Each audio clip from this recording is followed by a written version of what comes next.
أنا أحبك يا شهر الخير لأنك أحلى أيامي أحب أزور أحبابي وأخواني أنا أحبك يا شهر الخير لأنك أحلى أيامي أحب بسم الله الحمد لله والصلاة والسلام على محمد بن عبد الله وعلى آله وصحبه ومن تبعهم بإحسان إلى يوم الدين أما بعد يا أيها الذين آمنوا اتقوا الله حق تقاته ولا تموتن إلا وأنتم مسلمون يا أيها الناس اتقوا ربكم الذي خلقكم من نفس واحدة وخلق منها زوجها وبث منهما رجالا كثيرا ونساء واتقوا الله الذي تساءلون به والأرحام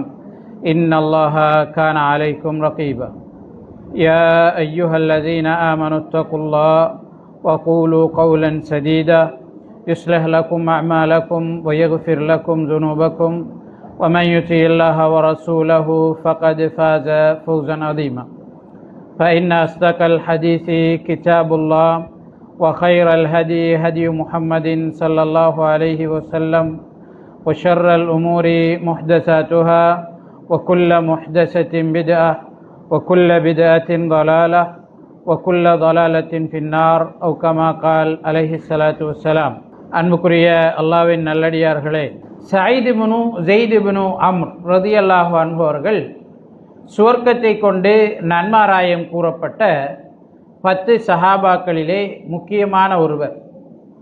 நபி ஸல்லல்லாஹு அலைஹி வஸல்லம் அவர்களால் விரும்பப்பட்டவர்.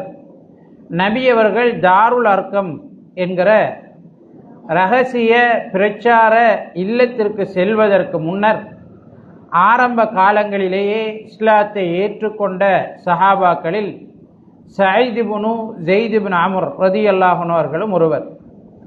இவர் இஸ்லாத்தை ஏற்றுக்கொண்டதற்கு படிப்பினை நிறைந்த ஒரு வரலாறு இருக்கிறது. சயீத் இப்னு ஸெய்த் ரலியல்லாஹு அன்ஹு அவர்களுடைய தந்தை, சயீத் ரலியல்லாஹு அன்ஹு அவருடைய தந்தை ஸெய்த் இப்னு அம்ர், அவர் ஜாஹிலிய காலத்திலேயே ஒரு தௌஹீத்வாதியாக வாழ்ந்திருக்கிறார். ஜாஹிலிய காலத்திலேயே ஒரு தௌஹீத்வாதியாக ஸெய்த் இப்னு அம்ர் அவர்கள் வாழ்ந்திருக்கிறார்கள். ரசூலுல்லாஹி ஸல்லல்லாஹு அலைஹி வஸல்லம் அவர்களிடம் சயீத் ரலியல்லாஹு அன்ஹு அவருடைய தந்தையினுடைய வரலாறு சுட்டிக்காட்டப்படுகிறது. அப்போது நபி அவர்கள் சொன்னார்கள், மறுமையில் அவர் ஒரு தனி சமூகமாக வருவார் என்று சொன்னார்கள். தனியொருவர், ஆனால் ஒரு சமூகமாக வருவார் என்று நபி ஸல்லல்லாஹு அலைஹி வஸல்லம் அவர்கள் சயீத் ரலியல்லாஹு அன்ஹு அவருடைய தந்தையை பற்றி சொன்னார்கள். இத்தனைக்கும் அவர் இஸ்லாத்தை ஏற்றுக்கொள்ளவில்லை. அதாவது நபி ஸல்லல்லாஹு அலைஹி வஸல்லம் அவர்களை ஏற்றுக்கொண்ட நிலையிலே அவர் மரணிக்கவில்லை. முஹம்மது ஸல்லல்லாஹு அலைஹி வஸல்லம் அவர்களிடம் வந்து அவரை தூதராக ஏற்றுக்கொண்டு பைஅத் செய்த நிலையிலே அவர் மரணிக்கவில்லை. இந்த ஸெய்த் இப்னு அம்ர் அவருடைய வரலாற்றிலே நாங்கள் அவருடைய வரலாற்றை பார்க்கிற நேரம், ஜாஹிலிய காலத்திலே மக்களிடம் தௌஹீதை பிரச்சாரம் செய்யக்கூடிய ஒருவராக இந்த ஸெய்த் இருந்திருக்கிறார்கள். சயீத் ரலியல்லாஹு அன்ஹு அவருடைய தந்தை. அவர் மக்களை பார்த்து சொல்வாராம், அல்லாஹு தஆலா மழையை இறக்குகிறான், அவனே புட்பூண்டுகளை முளைக்கச் செய்கிறான், உங்களுடைய கால்நடைகள் அந்த புட்பூண்டுகளை சாப்பிட்டு வளர்கிறது, பின்னர் அந்த கால்நடைகளை கொண்டு போய் அல்லாஹ் அல்லாதவருக்கு பலியிடுகிறீர்களே என்று அவர் பேசுவார். மக்களிடம் சொல்வார், அல்லாஹு தஆலா தான் மழையை இறக்குகிறான், அந்த மழையினூடாக புட்பூண்டுகளை அவன் முளைக்கச் செய்கிறான், உங்களுடைய கால்நடைகளை கொண்டே அதிலே வளர்க்கிறீர்கள், பின்னர் அந்த கால்நடைகளை அல்லாஹ் அல்லாதவருக்கு அறுத்து பலியிடுகிறீர்கள், இது என்ன நியாயம், இது பொருத்தமற்றது என்று அந்த மக்களுக்கு பிரச்சாரம் செய்யக்கூடியவராக ஸெய்த் அவர்கள், அதாவது சயீத் ரலியல்லாஹு அன்ஹு அவருடைய தந்தை ஜாஹிலிய காலத்திலே இருந்திருக்கிறார்கள்.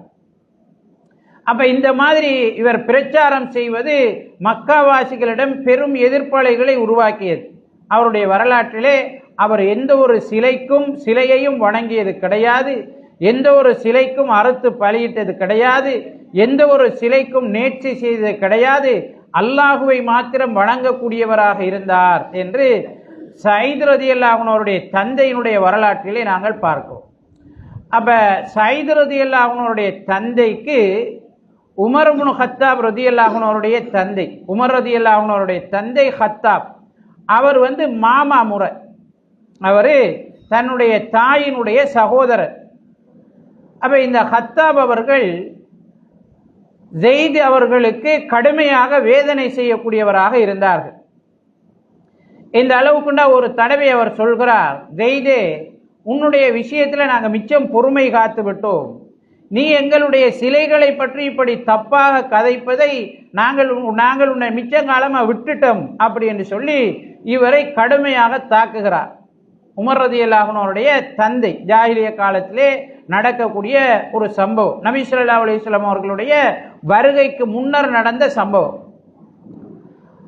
அப்ப ஜெயித் அவர்கள் இப்ராஹிம் அலைஹிஸ்ஸலாம் அவருடைய மார்க்கம் இதுவாக இருக்க முடியாது, நீங்கள் எல்லாம் இப்ராஹிம் அலைஹிஸ்ஸலாம் அவர்களை பின்பற்றுவதாக சொன்னாலும் கண்டிப்பாக இது அவருடைய மார்க்கம் கிடையாது என்று சொல்லி அவர்களுக்கு அவர் என்ன செய்தார், பிரச்சாரம் செய்யக்கூடியவராக இருந்தார். எங்களுக்கு தெரியும், மக்காவாசிகள் சிலைகளை வணங்கினாலும், சிலைகளுக்கு அறுத்து பலியிட்டாலும், சிலைகளுக்கு நேர்ச்சை செய்தாலும் அவங்களோட நம்பிக்கை எப்படி இருந்துச்சுன்னு சொன்னால், நாங்க இப்ராஹிம் அலைஹிஸ்ஸலாம் அவர்களை பின்பற்றுகிறோம் என்றுதான் அவர்களுடைய நம்பிக்கை இருந்தது. மா நஅபுதுஹும் இல்லா லியுகர்ரிபூனா இலல்லாஹி ஸுல்ஃபா, இந்த சிலைகளுக்கு நாங்கள் செலுத்துகிற வணக்கம் அந்த சிலைகளை கடவுளாக ஏற்றுக்கொண்டதனால் நாங்கள் அவர்களை வணங்கவில்லை. எதற்காக நாங்கள் அவர்களிடம் வணக்கம் செலுத்துகிறோம் என்றால், இவர்கள் எங்களை அல்லாஹ்விடம் நெருக்கி வைப்பார்கள் என்கிறதுக்காக தான் வணங்குறோமே தவிர வேற இவங்களை நாங்க அல்லாஹ்னு சொல்லல, இவங்களை கடவுள்கள் என்று சொல்லல என்று மக்காவாசிகள் சொன்னார்கள். இப்ப மக்காவாசிகள்கிட்ட இருந்த நம்பிக்கை என்னென்றால், இப்ராஹிம் அலைஹிஸ்ஸலாம் அவங்களோட மார்க்கத்தில் தான் நாங்கள் இருக்கிறோம் என்று தான் அவர்கள் நம்பினார்கள். ஆனா ஜெயித் அவர்கள் கண்டிப்பாக இது இப்ராஹிமுடைய மார்க்கம் கிடையாது, இப்ராஹிம் அலைஹிஸ்ஸலாத்துடைய மார்க்கத்தில் நீங்க இல்ல, ஏன்னா இது பொருத்தமற்றது, அல்லாஹு தாலாவுக்கு மாற்றமாக வேறு கடவுள்களை நீங்கள் எடுத்துக்கொண்டிருக்கிறீர்கள் என்று அவர் அந்த காலத்திலே நபி அவர்கள் வருவதற்கு முன்னையே பிரச்சாரம் செய்ய ஆரம்பித்தார். இந்த மாதிரி அந்த கடவுள்களை ஏற்றுக்கொள்ளாத பலர் அந்த சமூகத்தில் இருந்திருக்கிறார்கள். வரக்கத் இப்னு நௌஃபல் அவர் நபி ஸல்லல்லாஹு அலைஹி வஸல்லம் அவருடைய மனைவியின் உறவுக்காரர். அப்ப அவர் வேதங்களை படித்த ஒருவராக இருந்தார். அவர் சிலைகளை வணங்கியது கிடையாது. இந்த மாதிரி இருந்தவர்களுக்கு ஹனீஃபியன்கள் என்று பெயர். அந்த காலத்தில் இந்த மாதிரி இருந்தவர்களுக்கு ஹனீஃபியன்கள் என்று பெயர். உமைமா அவர்கள், அது போன்று உஸ்மான் இப்னு ஹுவைரிஸ் அவர் ரலியல்லாஹு அன்ஹு பிற்பட்ட காலத்தில் அவர் இஸ்லாத்தை ஏற்றுக்கொள்கிறார். அப்துல்லாஹ் இப்னு ஜஹ்ஸ் ரலியல்லாஹு அன்ஹு அவரும் பிற்பட்ட காலத்திலே இஸ்லாத்தை ஏற்றுக்கொள்கிறார். இப்படி ஒரு கூட்டம் அந்த காலத்திலேயே சிலைகளை வணங்காத, சிலைகளுக்கு நேர்ச்சை செய்யாத, சிலைகளுக்கு அறுத்து பலியிடாத தூய கொள்கையை பேசக்கூடிய ஒரு கூட்டம் அந்த காலத்திலே இருந்திருக்கிறது. அவங்களுக்கு ஹனீஃபியன்கள் என்று அவர்கள் அறியப்பட்டார். அப்ப ஹத்தாபினால ஜெயித் அவர்கள் கடுமையாக தாக்கப்பட்டதுக்கு பிறகு ஒரு கட்டத்தில் இந்த ஹனீஃபியன்கள் எல்லாம் ஒன்று சேருகிறார்கள். ஒரு 6-7 பேர் ஒன்று சேர்றாங்க. ஒன்று சேர்ந்து வரக்கத் இப்னு நௌஃபலும் அதில் இருக்கிறார். அப்ப அவர்களுக்குள்ள ஜெயித் சொல்கிறார், ஜெயித் இப்னு அம்ர் சொல்கிறார், அறிந்து கொள்ளுங்கள், கண்டிப்பாக நீங்கள் இப்ராஹிமுடைய மார்க்கத்தில் இல்லை. இந்த சமூகம் இப்ராஹிம் அலைஹிஸ்ஸலாம் அவருடைய மார்க்கத்தை விட்டு சென்று விட்டது. அல்லாஹ்வை வணங்குவதற்கு பதிலாக அல்லாஹ் அல்லாதவர்களை இவர்கள் வணங்குகிறார்கள். அல்லாஹ்வுக்கு செய்ய வேண்டிய வணக்க வழிபாடுகளை அல்லாஹ் அல்லாதவருக்கு இவர்கள் செய்கிறார்கள். நிச்சயமாக இது இப்ராஹிமுடைய மார்க்கம் கிடையாது. எனவே இப்ராஹிமுடைய மார்க்கத்தை நீங்கள் தேடுங்கள் அப்படின்னு சொல்லி அவர்களுக்குள்ள என்ன செய்கிறார், அவர் பிரச்சாரம் செய்கிறார். அப்ப கலந்து கொண்டவர்கள் எல்லாரும் தூய கொள்கையை தேட ஆரம்பிக்கிறார்கள். இப்படி தேடிக்கொண்டிருக்கிற நேரம் அப்துல்லாஹ் இப்னு ஜஹ்ஸ், அது மாதிரி உஸ்மான் இப்னு ஹுவைரிஸ் போன்றவர்களுக்கெல்லாம் நபி அவர்களுடைய வருகை கிடைக்கிறது. அவர்கள் பிற்பட்ட காலத்திலே இஸ்லாத்தை ஏற்றுக்கொள்கிறார்கள். நபி அவர்களோடு இருந்து மதீனாவிலே உஹது களத்திலே மரணிக்கிறார்கள் என்று வரலாற்றிலே நாங்கள் பார்ப்போம். இப்ப ஜெயித் இப்னு அம்ர் தாக்கப்பட்டதுக்கு பிறகு மக்காவாசிகள்ல நெருக்கமானவர்களை அழைத்து, இந்த கொள்கையில இருந்தவர்களை அழைத்து இப்படி அவங்கள்ட்ட சொல்லிட்டு அவர் ஷாம் பிரதேசத்துக்கு போயிடுறார். ஊரை வெறுத்து என்ன செய்யறார், ஹிஜ்ரத் செய்யறார். ஊரை வெறுத்து ஷாம் பிரதேசத்துக்கு போறார். ஷாம் பிரதேசத்துல போய் இந்த கொள்கையை பின்பற்றக்கூடிய இப்ராஹிம் அலைஹிஸ்ஸலாம் அவருடைய மார்க்கத்தை பின்பற்றக்கூடிய ஆட்கள் இருப்பாங்களான்னு தேடுறார். இந்த கொள்கையை பிரச்சாரம் செய்பவர்கள் யாராவது இருப்பாங்களான்னு ஷாம் பிரதேசத்தில் தேடுறார். தேர்ந்த நேரம் ஒரு நாள் ஒரு கிறிஸ்தவ பாதிரியை அவர் சந்திக்கிறார், கிறிஸ்தவ மதகுருவை அவர் சந்திக்கிறார். அப்ப அந்த கிறிஸ்தவ மதகுரு கிட்ட அவர் மக்காவில் இருக்கிற பிரச்சனை எல்லாம் சொல்றார். அவர் மக்காவில் இந்த மாதிரி மக்களுக்கு சொன்னதன் காரணமாக எதிர்கொண்ட சவால்கள் பிரச்சனை எல்லாம் என்ன செய்யறாரு, அவர் அங்க எடுத்து சொல்றார். சொல்லிட்டு இந்த தூய கொள்கையை சொல்லக்கூடிய யாராவது இங்க இருக்கிறாங்களா என்று அவர் கேட்கிறார். கேட்டோன்னா அந்த கிறிஸ்தவ பாதிரி மதகுரு சொல்றாரு, நீங்க இருந்த இடத்துல தான் இந்த கொள்கையை சொல்லக்கூடிய ஒரு ஆள் வர இருக்கிறாரு. நீங்க எங்க இருந்து வந்தீங்களோ அங்கதான் இந்த தூய கொள்கையை சொல்லக்கூடிய இறுதி நபி முஹம்மது வர இருக்கிறார். நீங்க அதை விட்டுப்போட்டு இங்க வந்து தேடுறீங்க, உங்களோட ஊருக்கே திரும்பி போயிருங்க, அங்கதான் இந்த நபி வருவார், இந்த பிரச்சாரம் அங்க நடக்கும் என்று சொல்லி அவருக்கு சொல்றார். சொன்னோன்னா அவரு ஷாம் பிரதேசத்திலிருந்து, ஷாம்ங்கிறது இப்ப இருக்கிற பலஸ்தீன், சிரியா இது மாதிரி நாடுகளை உள்ளடக்கின ஒரு பரந்த பிரதேசம், ரோமர்களுடைய ஆளுகைக்கு கீழே இருந்த ஒரு பரந்த பிரதேசம். அப்ப ஷாம்ல இருந்து உடனடியாக அவர் என்ன செய்யறாரு, மக்காவுக்கு வாராரு. வார வழியில வழிப்பறி கொள்ளையர்களான இந்த காட்டரபிகளால என்ன செய்யப்படுறார், அவர் கொலை செய்யப்படுகிறார். அந்த காலத்தில் பாலைவனத்தில் தான் என்ன செய்யணும், பயணம் செய்யணும். தனிமையில பயணம் செய்வது ஆபத்து நிறைந்தது, தனிமையில போறது ஆபத்து நிறைந்தது. ஏன்னா வழிப்பறி கொள்ளையர்கள் நிறைய இருப்பாங்க. அவங்க வழிப்பறி கொள்ளை செய்தே தொழில் செய்து அதையே தொழிலாக கொண்டு வாழ்பவர்கள். அப்ப அந்த மாதிரியான ஆட்கள் கையில் அம்புட்டு அவர் மரணிக்கிறார். மரணிக்கிற நேரம் அவர் அல்லாஹு தாலாட்ட ஒரு பிரார்த்தனை செய்கிறார், இறைவா, முகம்மது வந்திருக்கிற செய்தி அல்லது முகம்மது பிரச்சாரம் செய்ய போகிற செய்தியை நான் அறிந்து கொண்டேன், அந்த சிறந்த பேற்றை நான் பெற வேண்டும் என்பதற்காக முயற்சி செய்தேன், ஆனால் எனக்கு அது கிடைக்கவில்லை, என்னுடைய மகனுக்காவது அதை கிடைக்க செய்திரு அப்படின்னு அவர் பிரார்த்தனை செய்கிறார். அந்த நேரம் இப்படி ஒரு பிரார்த்தனை அவர் செய்கிறார். அந்த பிரார்த்தனையை அல்லாஹு தாலா ஏற்றுக்கொள்கிறான். சயீத் இப்னு ஸைத் அவர்கள் ரலியல்லாஹு அன்ஹு அவர்கள் ஆரம்ப காலத்திலேயே, நபி அவங்க வந்த காலத்திலேயே அவர் இஸ்லாத்தை ஏற்றுக்கொள்றார். அவரும் கூட சிலைகளை வணங்காத, சிலைகளுக்கு நேர்ச்சி செய்யாத, அல்லாஹுவை மாத்திரம் வணங்கி கொண்டிருந்த ஹனீஃபீன்களில் ஒருவராக அந்த குடும்பத்தில் வந்தவர் தானே. ஜாஹிலிய காலத்திலேயே அந்த மக்களுக்கு தூய கொள்கையை சொல்லக்கூடிய குடும்பத்தில் வந்த ஒருவர். அப்ப நபி ஸல்லல்லாஹு அலைஹி வஸல்லம் அவங்க வந்திருக்காங்க என்ற செய்தி கேள்விப்பட்ட உடனே அவர் என்ன செய்யறாரு, அவரும் அவருடைய மனைவி ஃபாத்திமாவும் இஸ்லாத்தை ஏற்றுக்கொள்றாங்க.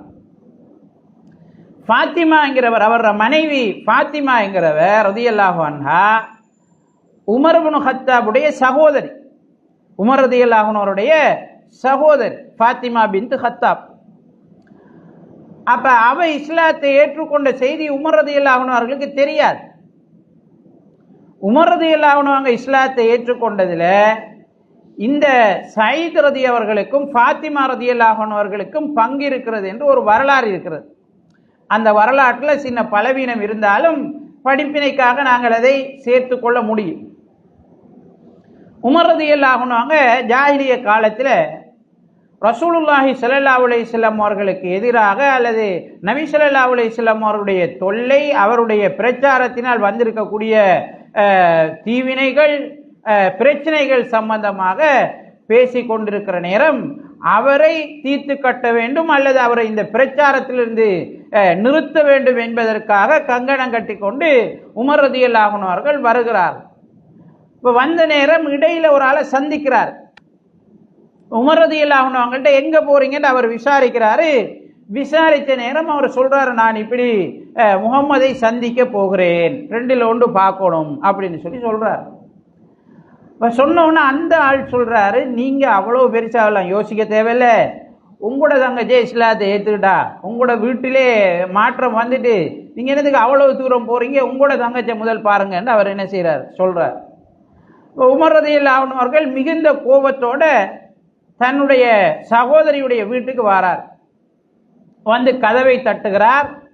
அவங்க ரெண்டு பேரும் குர்ஆன் ஓதிட்டு இருக்கிறாங்க. சயீத் ரலியல்லாஹு அன்ஹு அவர்களும் ஃபாத்திமா ரலியல்லாஹு அன்ஹா அவங்களும் கதவை தட்டுறாரு. கொஞ்ச நேரத்துக்கு பிறகு கதவு திறக்கப்படுகிறது. அப்ப சயீத் ரலியல்லாஹு அன்ஹு அவங்க இஸ்லாத்தை ஏற்றுக்கொண்டிருந்த செய்தி அவருக்கு தெரிந்திருந்தது. சயீத் ரலியல்லாஹு அன்ஹு அவர்களை கடுமையாக தாக்க ஆரம்பிக்கிறார். அப்ப சயீத் ரலியல்லாஹு அன்ஹு அவங்களும் அவருக்கு இஸ்லாத்தை சொல்றார். சொன்ன நேரம் அவர் கடுமையாக தாக்க ஆரம்பிக்கிறார். ஒரு கட்டத்தில் தன்னுடைய சகோதரி ஃபாத்திமா அவங்க வந்து சயீத் ரலியல்லாஹு அன்ஹு அவருடைய மனைவி அவங்க வந்து உமர் ரலியல்லாஹு அன்ஹு அவங்களை தள்ளி விடுறாங்க. தள்ளி விட்டுட்டு, உமரே, முகம்மது கொண்டு வந்திருப்பது தான் சத்தியம் என்று சொன்னால் அதைத்தானே ஏற்றுக்கொள்ள வேண்டும், ஏன் அதை எதிர்க்க வேண்டும் என்று சொல்லி உமர் ரலியல்லாஹு அன்ஹு அவங்களுக்கு முன்னால என்ன செய்யறாங்க, அவ உறுதியாக பேசுறார். அவ பேசின உடனே உமர் ரலியல்லாஹு அன்ஹு அவர்கள் தடுமாறுகிறார்கள், சமாதானம் அடைகிறார்கள். அதுக்கு பிறகு ஃபாத்திமா ரலியல்லாஹு அன்ஹா சயீத் ரலியல்லாஹு அன்ஹு அவங்க இஸ்லாத்தை அவருக்கு சொல்றாங்க. சொன்ன உடனே, நீங்க ரெண்டு பேரும் ஓதிட்டு இருந்தது என்ன, அதை நான் பார்க்கணும், காட்டுங்கன்னு சொல்றாங்க. அப்ப அவங்க சொல்றாங்க, இல்லை நீ அசுத்தமா இருக்கிற, நீ உன்னை சுத்தப்படுத்தி கொண்டு வந்தா தான் நாங்க இதை தரலாம்னு சொல்லி அவர் சுத்தப்படுத்தி கொண்டு வரார். அதுக்கு பிறகு அவருக்கு குர்ஆனை கொடுக்கிறார்கள். எழுதப்பட்ட குர்ஆன்ல சில அத்தியாயங்கள் எழுதப்பட்ட வசனங்கள் எழுதப்பட்ட ஏட்டை கொடுக்குறாங்க. அவர் அதை வாசிக்கிறாரு, பார்க்கிறாரு. பார்த்தோன்னே அவருக்கு இஸ்லாத்தில் ஈர்ப்பு ஏற்படுகிறது. முஹம்மது ஸல்லல்லாஹு அலைஹி வஸல்லம் அவர்கள் எங்கே இருக்கிறார்கள் என்று விசாரிக்கிறாங்க.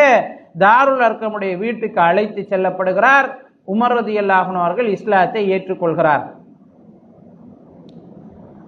ஏற்கனவே நபி ஸல்லல்லாஹு அலைஹி வஸல்லம் அவங்க உமர் ரலியல்லாஹு அன்ஹு அவர்களுக்காக பிரார்த்தனை செய்திருந்தார். அவர் இஸ்லாத்தை ஏற்க வைத்து முஸ்லிம்களுக்கு பலத்தை கொடுக்குமாறு பிரார்த்தனை செய்திருந்தார். இப்போ சயீத் ரலியல்லாஹு அன்ஹு அவங்க அவருடைய மனைவி ஃபாத்திமா அவர்கள் சேர்ந்து உமர் ரலியல்லாஹு அன்ஹு அவர்கள் இஸ்லாத்தை ஏற்றுக்கொண்டதிலே பங்கு வகித்தார்கள், பணி செய்தார்கள் என்று வரலாற்றில் நாங்கள் பார்க்கிறோம். சயீத் இப்னு ஸைத் ரலியல்லாஹு அன்ஹு அவர்களும் ஃபாத்திமா ரலியல்லாஹு அன்ஹா அவர்களும் மக்காவிலே இப்படி தொல்லைகளை என்ன செய்தார்கள், சந்தித்து கொண்டிருந்தார்கள். ஆரம்ப கால முஸ்லிம்களுக்கு நடந்த அனைத்து கொடுமைகளையும் அவர்கள் தாங்கிக் கொள்ள வேண்டிய நிர்பந்தம் அவர்களுக்கு இருந்தது. பிற்பட்ட காலத்திலே நபி ஸல்லல்லாஹு அலைஹி வஸல்லம் அவர்கள் மதீனாவுக்கு ஹிஜ்ரத் செய்வதற்கு அனுமதி கொடுத்த போது இருவருமாக மதீனாவுக்கு என்ன செய்கிறார்கள், ஹிஜ்ரத் செய்கிறார்கள். சயீத் இப்னு ஸைத் ரலியல்லாஹு அன்ஹு அவர்களையும் தல்ஹா ரலியல்லாஹு அன்ஹு அவர்களையும் நபி ஸல்லல்லாஹு அலைஹி வஸல்லம் அவர்கள் பத்ர் யுத்தத்திற்கு முன்னர் எல்லை பாதுகாப்புக்காக அனுப்பி இருந்தார். எல்லைப்புறங்களுக்கு போய் யாராவது கூட்டங்கள் நம்மளை தாக்க வராங்களா, மதீனாவாசிகளுக்கு ஏதாவது ஆபத்துக்கள் இருக்கிறதா என்று பார்த்து வருவதற்கு, செய்திகளை அறிந்து வருவதற்கு நபி ஸல்லல்லாஹு அலைஹி வஸல்லம் அவங்க அனுப்பியிருந்தாங்க. அப்ப இந்த ரெண்டு பேரும் மதீனாவுக்கு செய்திகள் எடுத்துக்கொண்டு திரும்பி வார நேரம் நபி ஸல்லல்லாஹு அலைஹி வஸல்லம் அவர்களோ சஹாபாக்களோ இல்லை, அவர்கள் பத்ர் களத்திற்கு சென்றிருந்தார்கள். அப்ப பத்ர் யுத்தத்தில் இவர்களுக்கு கலந்து கொள்ள வாய்ப்பு கிடைக்கவில்லை. ஆனாலும் அவர்கள் கவலைப்பட்டார்கள். நபி ஸல்லல்லாஹு அலைஹி வஸல்லம் அவங்க இவங்க ரெண்டு பேரும் பத்ர் யுத்தத்தில் கலந்து கொண்ட நன்மையை பெறுவார்கள், அந்த நன்மை அவர்களுக்கு கிடைக்கும். இவங்க என்னுடைய கட்டளையின் அடிப்படையில் முஸ்லிம்களுடைய நலவுகளுக்காக, அவர்களுடைய பாதுகாப்புக்காக, செய்திகளை அறிந்து வருவதற்காக சென்றார்கள். எனவே இவங்க ரெண்டு பேரும் அந்த களத்தில் கலந்து கொண்ட மாதிரி தான் நபி ஸல்லல்லாஹு அலைஹி வஸல்லம் அவர்கள் பத்ர் யுத்தத்தில் கிடைச்ச கனிமத்தில் தல்ஹா ரலியல்லாஹு அன்ஹு அவர்களுக்கும் சயீத் ரலியல்லாஹு அன்ஹு அவர்களுக்கும் பங்கு கொடுத்தார்கள் என்று வரலாற்றிலே நாங்கள் பார்க்கிறோம். அதற்கு பிறகு நடந்த எல்லா யுத்தங்களிலையும் சயீத் ரலியல்லாஹு அன்ஹு அவர்கள் நபி ஸல்லல்லாஹு அலைஹி வஸல்லம் அவர்களோடு கலந்து கொண்டார்கள், முஸ்லிம்களுக்காக அவர்கள் போராடினார்கள் என்று பார்க்கிறோம். அதற்கு பிறகு உமர் ரலியல்லாஹு அன்ஹு அவருடைய காலத்திலே நடந்த பாரசீகர்களுக்கு எதிரான யுத்தம், பாரசீகர்களுடைய தொல்லைகள், அவர்கள் முஸ்லிம்களுக்கு எதிராக செய்த அநியாயங்களை தடுப்பதற்காக மேற்கொள்ளப்பட்ட அந்த போரிலே சயீத் இப்னு ஸைத் ரலியல்லாஹு அன்ஹு அவர்கள் முக்கியமான ஒருவராக கலந்து கொண்டிருந்தார்கள். அம்பெய்வதிலே மிக கெட்டிக்காரராக சயீத் ரலியல்லாஹு அன்ஹு அவர்கள் இருந்தார்கள் என்று அவர்களுடைய வரலாற்றிலே நாங்கள் பார்க்கிறோம். பாரசீகர்களுக்கு எதிரான அந்த போர் முஸ்லிம்களுக்கு சார்பாக முடிவடைகிறது. அதற்கு பிறகு சயீத் ரலியல்லாஹு அன்ஹு அவர்கள் பாரசீகத்திலேயே இருந்து விடவில்லை.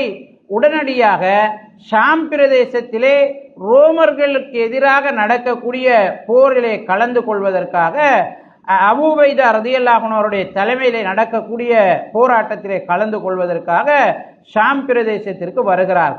அந்த குழுவில் அவரும் என்ன செய்கிறார், கலந்து கொள்கிறார். அப்ப இந்த போராட்டம்ங்கிறது சாதாரணமான ஒரு போராட்டம் கிடையாது. ஏற்கனவே ஒரு வல்லரசு அதை வீழ்த்தி விட்டார்கள். திரும்ப அடுத்த வல்லரசாக இருந்தது ரோம். அதற்கு எதிராக செய்யப்படுகிற போராட்டம் இந்த எர்மூக் என்று சொல்லக்கூடிய போராட்டம். அந்த போராட்டத்திலே இவர் கலந்து கொள்கிறார். கிட்டத்தட்ட ரோமர்கள் 1,20,000 பேர் படை வந்திருக்கிறது. முஸ்லிம்கள் வெறும் 24,000 பேர் இருக்கிறார். ரோமர்களுடைய போராட்ட குழு 1,20,000 பேர், முஸ்லிம்கள் வெறும் 24,000 பேர் இருக்கிறார். அப்ப அந்த நேரம் இருந்த போராட்ட யுக்திகளை பயன்படுத்தி ரோமர்கள் முஸ்லிம்களுக்குள்ள பீதிய பயத்தை உருவாக்குறதுக்கு முயற்சிக்கிறாங்க. எந்த அளவு கண்டா ஒவ்வொரு மலை குன்றுகளாக ஏறி கூட்டம் கூட்டமாக நின்று பெரும் சத்தம் போட ஆரம்பிக்கிறார். லட்சக்கணக்கான ஆட்கள் ஒரு ஊர்ல நின்று சத்தம் போட்டா அந்த ஊர்ல நிலைமை என்னதுக்கு ஆகும்? அப்ப பெரிய ஒரு சத்தம் முஸ்லிம்களுக்கு ஒரு கலக்கத்தை, ஒரு ஒரு பலவீனத்தை உளவியல் ரீதியாக அவர்களை தோற்கடிப்பதற்காக இந்த மாதிரி ஒரு ட்ரிக்ஸை கையாண்டார். அப்ப ஒருவர் இப்படி தொடர்ந்து செஞ்சிட்டு இருக்கும்போது அபூ உபைதா ரலியல்லாஹு அன்ஹு அவர்கள் முஸ்லிம்களுக்கு ஆறுதல் சொல்லி கொண்டிருந்தார்கள். முஸ்லிம்களுக்குள்ள சொல்லிக்கிட்டு இருந்தாங்க, அவர்களுக்கு உபதேசம் செய்து கொண்டிருந்தார்கள். நீங்க அல்லாஹ்வுக்கு உதவி செய்யுங்க, அல்லாஹு தாலா உங்களுக்கு உதவி செய்வான், இதுல மதிமயங்கி விடாதீர்கள், இவர்கள் செய்கிற இந்த உளவியல் ரீதியான யுத்தத்துக்குள்ள நீங்க வீழ்ந்து விடாதீர்கள், அல்லாஹு தாலாவை திக்ரு செய்து கொண்டிருங்கள், நான் சொல்லும் வரைக்கும் எவரும் எதுவும் செய்துவிட வேண்டாம், இதுக்கு நீங்க கவனத்தை இந்த இவர்களுடைய நகர்வுகள் உங்களுடைய கவனத்தை செலுத்த வேண்டாம், சிதைக்க வேண்டாம் என்று சொல்லி அபூ உபைதா அவர் ஒரு படைத்தலைவர் என்றதுனால முஸ்லிம்களுக்கு உபதேசம் செய்து கொண்டிருக்கிறார். அப்ப இந்த பிரச்சனை நீண்டு கொண்டே போகிறது. ஒருவர் எழும்பிட்டு வாரார், வந்து அபூ உபைதா ரலியல்லாஹு அன்ஹு அவர்களிடம் சொல்கிறார், அபூ உபைதா அவர்களே, நான் நபியை சந்திக்க போகிறேன், ஏதாவது நீங்க அவருக்கு சொல்லணும் என்று சொன்னால் எனக்கிட்ட சொல்லுங்கன்னு சொல்றார்.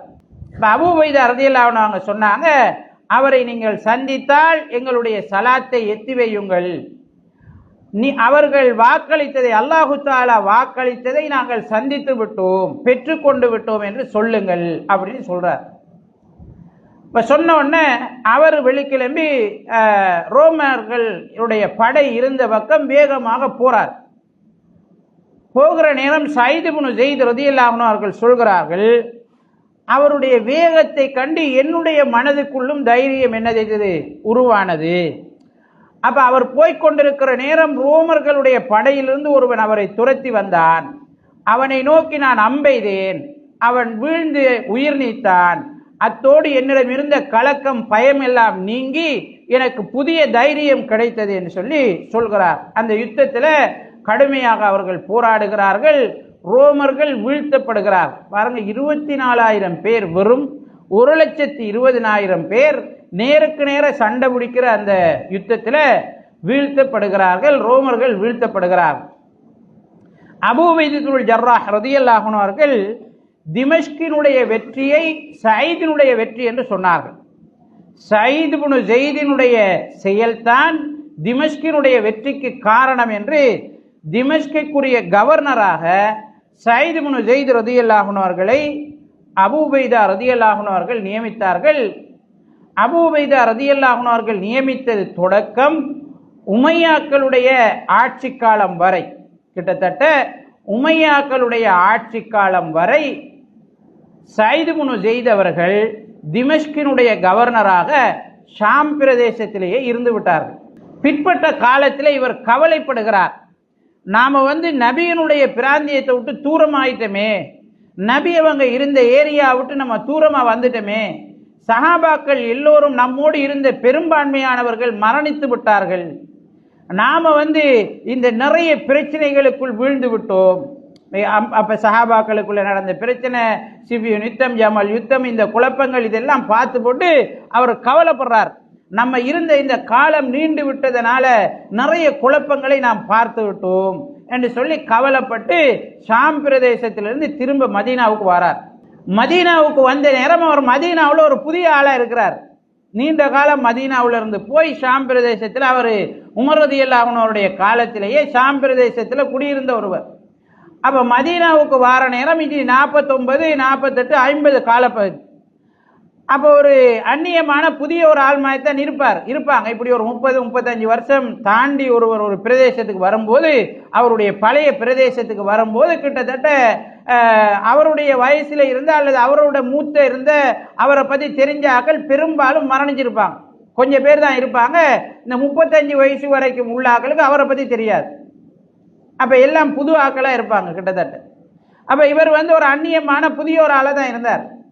அப்ப இவர் வந்த உடனே இவர் வந்த நேரத்தில் ஒரு பெண் இவருக்கு எதிராக ஒரு முறைப்பாடு செய்கிறார். அந்த பெண் சொல்றா, இவர் என்னுடைய வளை திருடிட்டாரு, என்னுடைய காணியை திருடி விட்டார் என்று ஒரு முறைப்பாடு செய்யப்படுகிறது. இவரை பத்தி யாருன்னு தெரியாது, இவருடைய சிறப்புகள் தெரியாது. அப்ப சயீத் இப்னு ஸைத் ரலியல்லாஹு அன்ஹு அவர்கள் கடுமையாக கவலைப்படுகிறார். இருந்த செல்வத்தை முழுக்க இறை பாதையில செலவழித்தவங்க, நாட்டை விட்டு சொந்தங்களை விட்டு இஸ்லாத்திற்காக முஸ்லிம்களுடைய பாதுகாப்புக்காக பணி செய்தவர்கள், நமக்கு இந்த மாதிரி ஒரு பழி வந்துட்டு அப்படின்னு சயீத் ரலியல்லாஹு அன்ஹு அவர்கள் கவலைப்படுகிறார். கவலைப்பட்டுட்டு அல்லாஹு தஆலாட்ட அந்த பெண்மணிக்கு எதிராக பிரார்த்தனை செய்கிறாங்க. இறைவா, இந்த பெண்மணி பொய்யை சொல்வாளாக இருந்தால், இந்த பெண்மணி பொய்யை சொல்வாளாக இருந்தால் அவளுடைய கண்ணை குருடாக்கி விடு, அவளுடைய கண் பார்வையை எடுத்து விடு, அவளை அவளுடைய காணியிலே மரணிக்க செய்து விடு அப்படின்னு சயீத் ரலியல்லாஹு அன்ஹு அவர்கள் அல்லாஹு தஆலாவிடம் பிரார்த்தனை செய்கிறார்கள். வரலாற்றில் நாங்கள் பார்க்கிறோம்.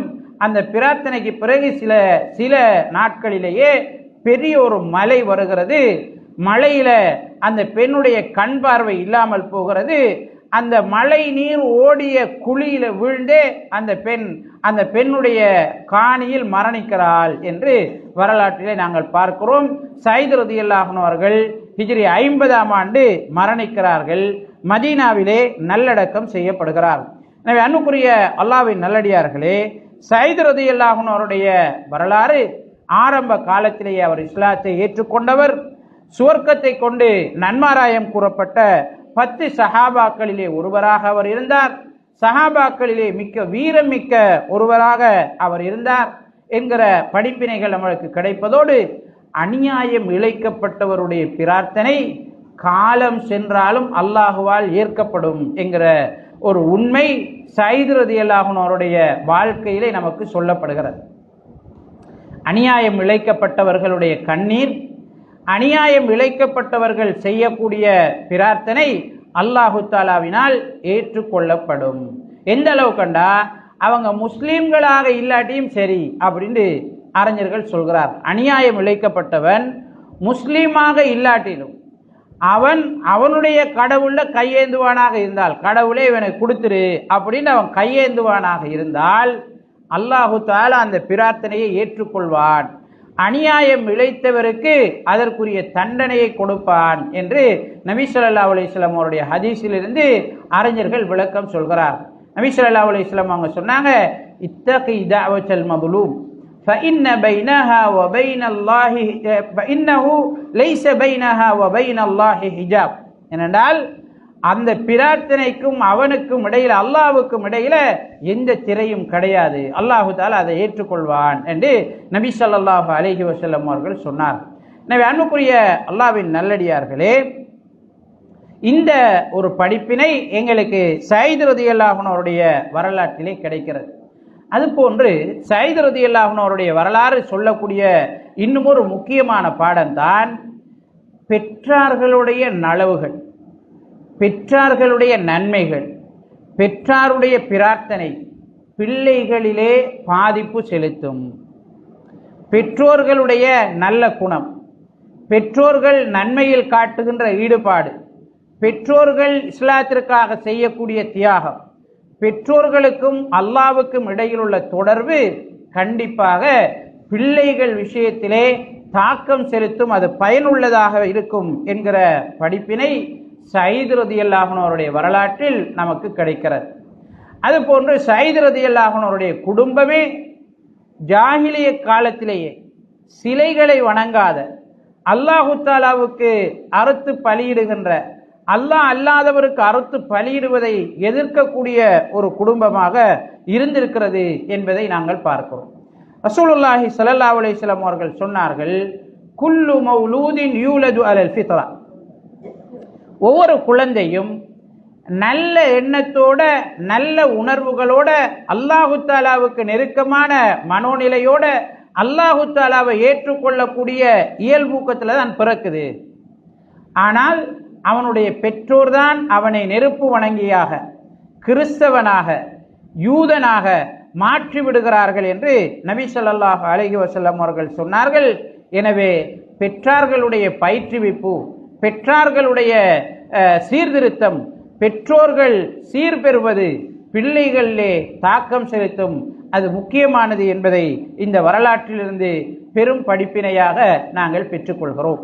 எனவே அல்லாஹு தாலாவை பயந்து நன்மைகளை செய்யக்கூடிய, தீமைகளிலிருந்து ஒதுங்கி வாழக்கூடிய நன்மக்களாக நம் அனைவரையும் அல்லாஹு தாலா ஆக்கி அருள்வானாக.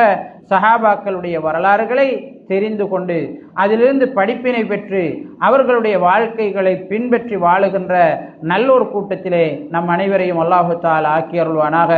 ஆமீன் ஆமீன். வாஹிரு தஅவானா அனில் ஹம்துலில்லாஹி ரப்பில் ஆலமீன். வஸ்ஸலாமு அலைக்கும் வரஹ்மத்துல்லாஹி வபரகாத்துஹு.